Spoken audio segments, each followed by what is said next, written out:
Let cook the potatoes for about 30 minutes. After, cook the eggs for 10 minutes. Peel the onions and then we cut her into pies.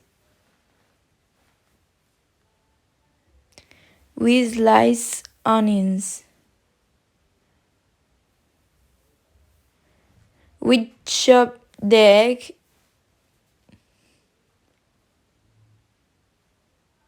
and we chop the potatoes.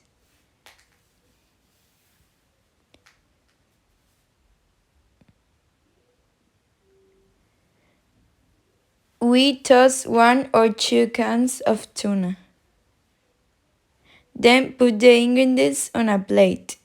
We toss salt, oil, a little vinegar.